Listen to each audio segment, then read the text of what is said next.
Hi, నా పేరు రామ్. నేను ఆస్ట్రేలియాలో ఉంటాను. మన లేక్స్ ఎంట్రన్స్ సిరీస్లో ఫైనల్ వీడియో ఇది. అవంటే నాకు సత్యంత భయం, కానీ ఏదో ఇంకా మీకు ఎంట్రీ ఇవ్వాలి కదా అని చెప్పి ఫ్రేమ్లోకి వచ్చిన. ఇద్దరు కపుల్ చాలా క్యూట్ ఉండే చూడడానికి. మంచిగా వాళ్ళ చేతులు పట్టుకొని కూర్చున్నారు. ఇక్కడ మనం గివ్ వే పాలసీ ఫాలో చేయాలి. అంటే బేసిక్గా వాడు ఆల్రెడీ ఒక రోడ్డు మీద వస్తున్నావు, నువ్వు ఆ రోడ్లోకి ఎంటర్ అవుతున్నావు అంటే నువ్వు వాడికి గివ్ వే ఇవ్వాలి, లేకపోతే వాడు నేను బానెట్ మీద కూర్చోబెట్టి తీసుకెళ్ళిపోతాడు.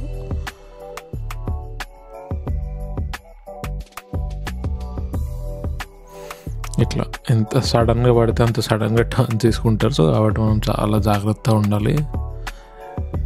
ఆ అంకుల్ చూడండి అసలు ఎట్లా పోతుండో, మొత్తం టంగుటూరి వీరేహం అంకుల్ అనుకుంటా. అంకుల్ రేస్ చేస్తాడేమో.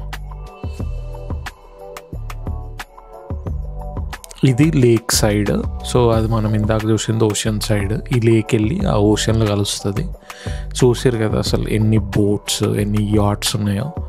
జస్ట్ అలా అక్కడ యాంకర్ చేసుకొని అందులో కూర్చొని ఫిషింగ్ చేసుకుంటారు. అసలు అది హాబీ కూడా నాకు అర్థం కాదు. ఫిషింగ్ అంటే పిచ్చి వీళ్ళకి.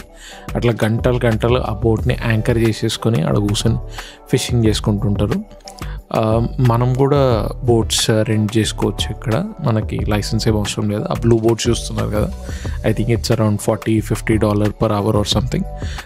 అంత పవర్ఫుల్ బోట్స్ ఏం కాదు, చాలా స్లోగా వెళ్తాయి. బట్ స్టిల్ నేను ఒకటి క్రాష్ చేయడం మేనేజ్ చేసిన. ఇవే బోట్ ర్యామ్స్. ఇక్కడ నుంచి బోట్స్ కానీ జెట్ స్కీస్ కానీ వాటర్లోకి వేసుకొని వెళ్తారు. ఇప్పుడు నేను బైక్ వేసుకొని వెళ్తున్నా. Sorry, just kidding. నాకు అసలు ఈత కూడా రాదు చెప్పాలంటే. సో సబ్స్క్రైబ్ చేసుకోండి గైస్. ఇంకా చాలా చూద్దాం, మాట్లాడదాం.